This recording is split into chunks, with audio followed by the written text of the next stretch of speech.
उस्मान डार जो काफी दिनों से गायब थे अचानक से सामने आए हैं। एक टेलीविजन चैनल पर इंटरव्यू दिया है और संगीन इल्जामात पाकिस्तान तहरीक-ए-इंसाफ पर और चेयरमैन तहरीक-ए-इंसाफ पर आयद किए हैं। इसके साथ साथ पाकिस्तान तहरीक-ए-इंसाफ को छोड़ने का फैसला उन्होंने किया और सियासत छोड़ने का फैसला किया। लेकिन उनकी जो वालिदा है उन्होंने भी वीडियो पैगाम जारी किया और उन्होंने कहा कि उनके बेटे को अगवा किया गया था। वो ये भी कहती हैं कि वो बहरहाल इंतखाबात में हिस्सा लेंगी। लेकिन सवाल ये है कि उस्मान डार साहब आखिर कहाँ थे।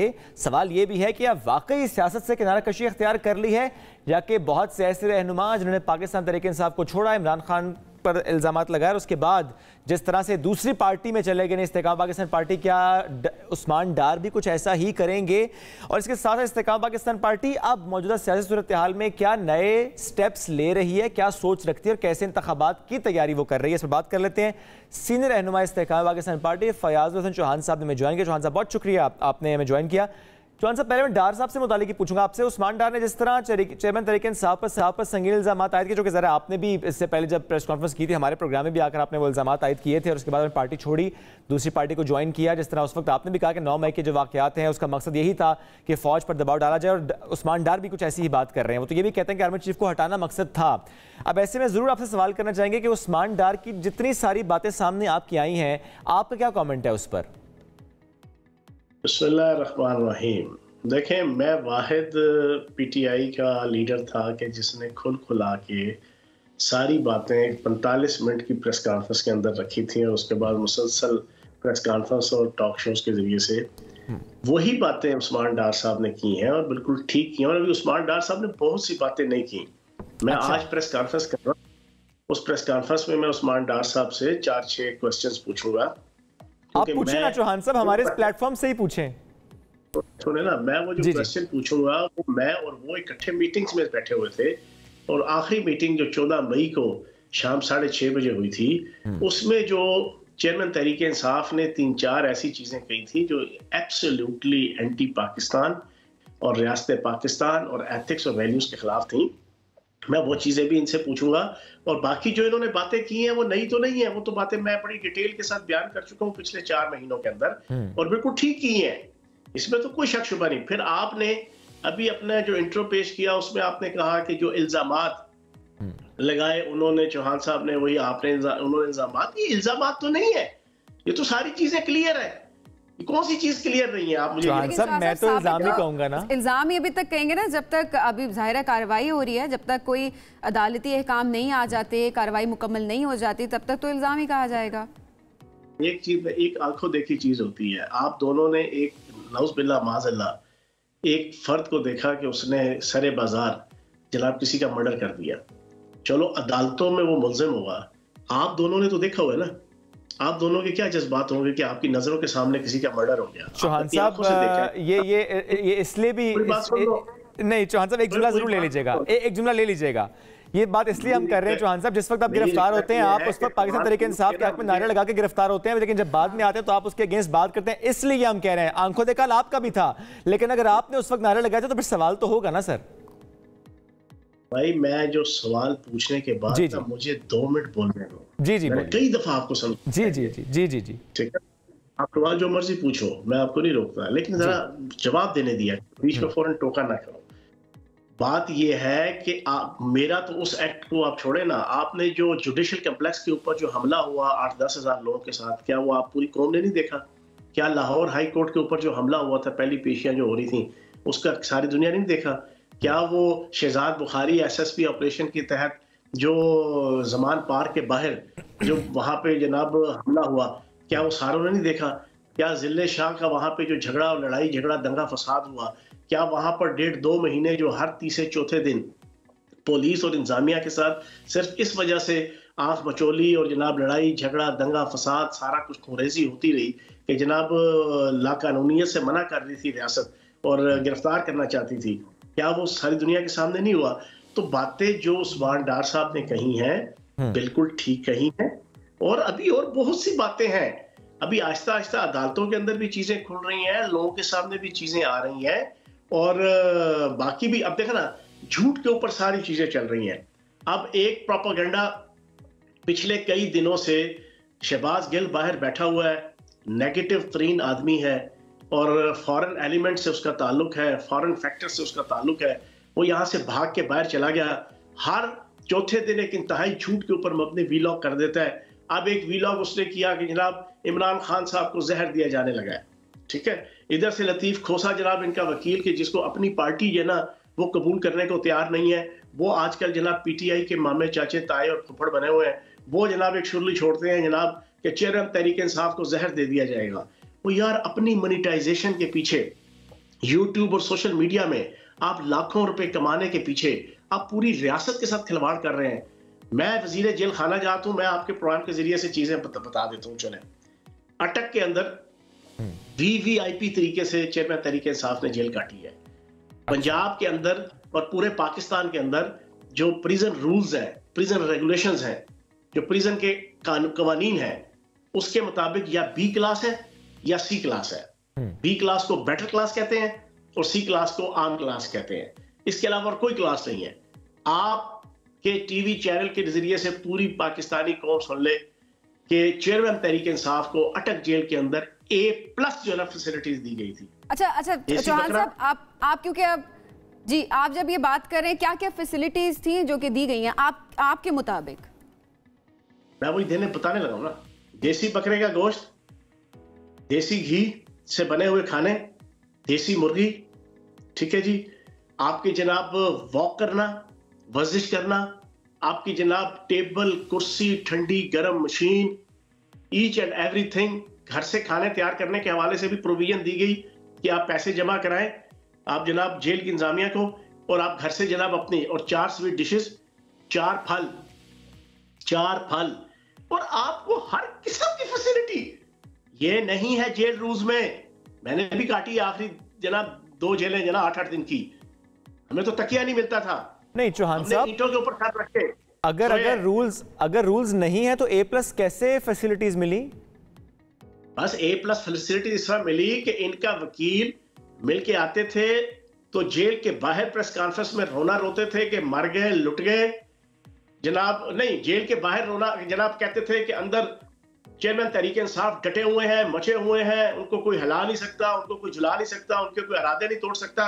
और वहां से निकल के इस्लामाबाद हाई कोर्ट और सुप्रीम कोर्ट में जाके रिट करते थे कि जनाब रुल गए, हमारा बेड़ा गर्क हो गया, चेयरमैन तहरीक इंसाफ के पल्ले कुछ नहीं छोड़ा, इनको फलां फैसिलिटी दी जाए, इनको फलां फैसिलिटी दी जाए, इनको फलां अकोमोडेट किया जाए।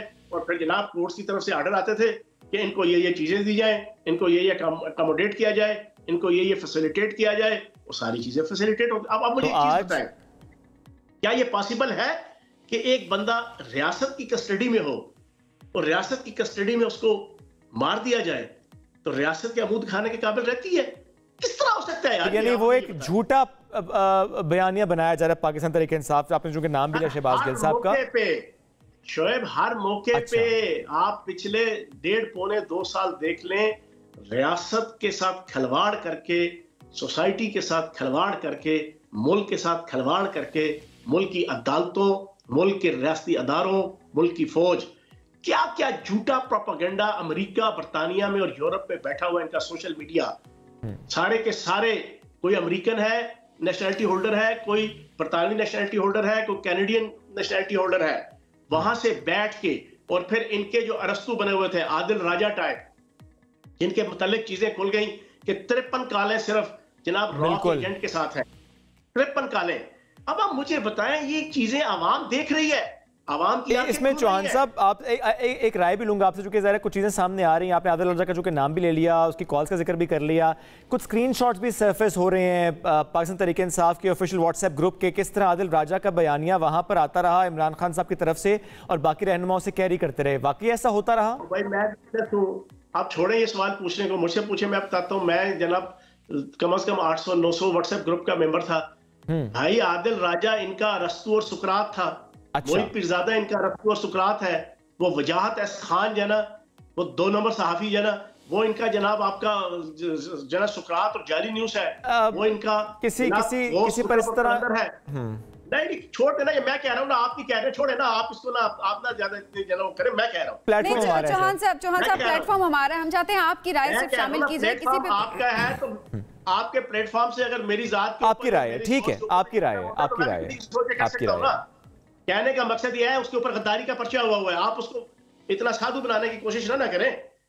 उस वजाहत खान के ऊपर हम किसी को साधु बनाने की कोशिश करें, हम चाह रहे हैं कि हम टू द पॉइंट बात करें और डिस्कशन को आगे लेकर चलें।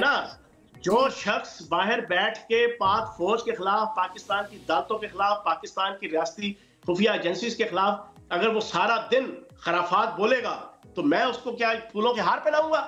मैं तो उसको कहूंगा कि वो 2 नंबर आदमी है। अगला सवाल। ठीक हो गया चौहान साहब, चलें आगे बढ़ते हैं। अब जरा बात करते हैं नवाज शरीफ साहब की वापसी पे भी जरा बात करते हैं। शहबाज शरीफ साहब कहते हैं कि अब तो जाहिर है टिकट भी बुक हो गई है उनकी। शहबाज शरीफ कहते हैं कि किसी इंतकाम के लिए नहीं आ रहे वापस, अब वो पाकिस्तान को खुशहाल बनाने के लिए आ रहे हैं। क्या कमेंट करना चाहेंगे? देखिए, हमारी तरफ से तो नवाज शरीफ साहब आए या नवाज शरीफ साहब जाएं, हमारा इससे कोई लेना देना नहीं। हमारी अपनी पॉलिटिकल पार्टी है, इस्तेहकाम पाकिस्तान पार्टी। हमने तो पाकिस्तान की तामीर, तरक्की और इस्तेहकाम की सियासत करनी है कि जो इस वक्त अशद ज़रूरत है, पाकिस्तान का जो सियासी माहौल और पाकिस्तान का जो इस वक्त हालात और वाक़यात और पाकिस्तान के फाइनेंशियल सूरत हाल बनी हुई है और पाकिस्तान का सर्वाइवल स्टेक पे लगा हुआ है, इस मौके पे पाकिस्तान की तामीर, तरक्की और इस्तेहकाम की जो सियासत है और सियासी और रियासती जो अदारे हैं उनके साथ टॉलरेंस के साथ, ये बड़ा अहम पॉइंट है चौहान साहब। चूंकि आपने तामीर और तरक्की का जिक्र किया, तो क्या इस तामीर और तरक्की में अगर नवाज शरीफ साहब के साथ बैठना पड़ता है आपकी जमात को, तो you are good to go for that? मैं अगली बात यही करने लगा था कि पाकिस्तान की रियासती और सियासी अदारों के साथ हमने टकराव नहीं रखना। ये हमारी IPP का रूल्स है और असूल है। हमने सियासी अदारे, पॉलिटिकल पार्टीज होती हैं, फिर उन पॉलिटिकल पार्टीज के जरिए से जो डेवलप किए हुए पार्लियामेंट होती है, सेनेट होता है, फिर अदालतें हैं, फिर फौज है, फिर ISI है, फिर अदारे हैं, ये सारी चीजें।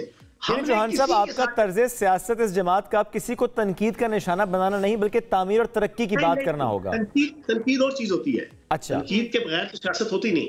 अच्छा, तनकीद तो हम करेंगे, ठीक है। तनकीद नवाज शरीफ पे भी करेंगे, जरदारी साहब पे भी करेंगे, सारी पॉलिटिक।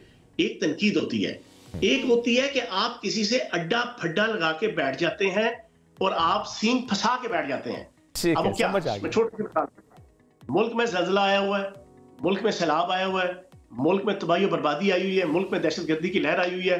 हम एक PTI की जो सियासत होती थी कि PTI के चेयरमैन और PTI कहती थी हमने तो बैठना ही नहीं है जी पीपल्स पार्टी के साथ और नून लीग के साथ और उसकी क़यादत के साथ, हमने तो मौलाना फजल रहमान के साथ बैठना ही नहीं है, हमने तो असद यार वली साहब के साथ बैठना ही नहीं है। क्यों? वो चोर हैं, वो डाकू हैं, हम साधु हैं, हम नमाजी हैं, हम परहेजगार हैं, हम जनाब बहुत बड़े अल्लाह के वली और गौस कुतुब और कलंदर हैं, वो इंतहाई गुनाहगार इब्लीस और शैतान है।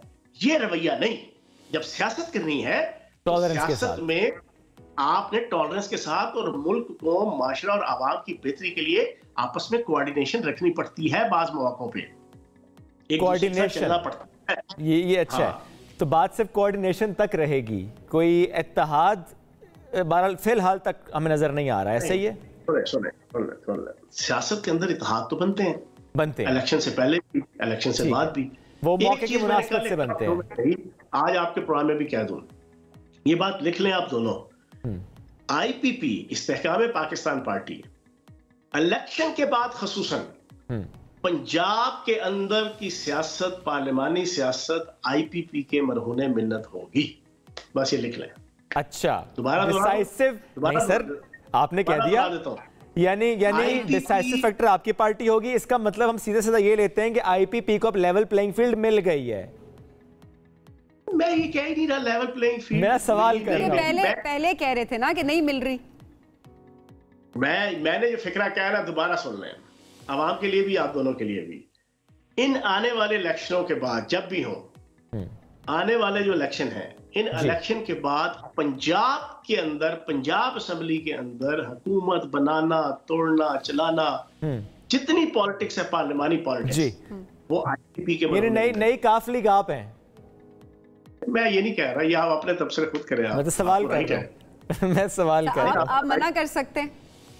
नहीं, मैं क्यों मना करूं? नहीं, जो रोल काफली प्ले करती रही है, आपको नहीं लगता कि वही आपकी पार्टी करेगी? बीच का तो कुछ होता नहीं। बोल के लब आजाद है तेरे। मैं आपकी खामोशी को हाँ समझ लेता हूँ। खामोशी को वैसे ही हाँ समझा जा रहा होता है। अच्छा चौहान साहब, लेवल प्लेइंग फील्ड है क्या वैसे, ये जरा समझा दे, क्योंकि सारी सियासी जमातें जो हैं वो यही कह रही हैं कि उन्हें लेवल प्लेइंग फील्ड नहीं दी जा रही, तो आपकी नजर में क्या इसकी डेफिनेशन जरा समझा दें। आप मुझे ये बताएं 2018 के अंदर क्या लेवल प्लेइंग फील्ड थी और 2013 के अंदर क्या लेवल प्लेइंग फील्ड थी। 2018 के अंदर सिर्फ चेयरमैन तहरीक-ए-इंसाफ और पीटीआई को एक जनाब माहौल मिला हुआ था और उनकी जो मुखालिफ पार्टियां थी, नवाज शरीफ नाअहल, मरियम नवाज साहिबा नाअहल, कैप्टन सफदर नाअहल, पूरी नून लीग अताब का शिकार, केपीके के अंदर जहां पे इनको 2/3 मेजॉरिटी दिलाई गई जनाब, वहां पर आपकी एएनपी के ऊपर बम धमाके और खुदकश हमले, जेयूआई के ऊपर खुदकश हमले, आपकी पीपल्स पार्टी के ऊपर खुदकश हमले, उनके लोग जनाब मूव नहीं कर सकते थे केपीके के अंदर, ना कोई कैंपेन चला सकते थे, और जितनी कुछ फैसिलिटेशन थी वो सारी की सारी चेयरमैन तहरीक इंसाफ के लिए और पीटीआई के लिए थी। आप मुझे ये बताएं आप किसके लिए, फिर क्यों नहीं रोना रोया गया, उस वक्त क्यों नहीं रोना रोया गया लेवल प्लेइंग फील्ड का। अब जो आप लेवल प्लेइंग फील्ड तब भी तमाम सियासी जमातें पीटीआई के अलावा तो कहती रही हैं कि लेवल प्लेइंग फील्ड नहीं है। मैं तो स्पेशली पीटीआई के पॉइंट ऑफ व्यू से बात कर रहा हूं कि भाई as you sow shall you reap.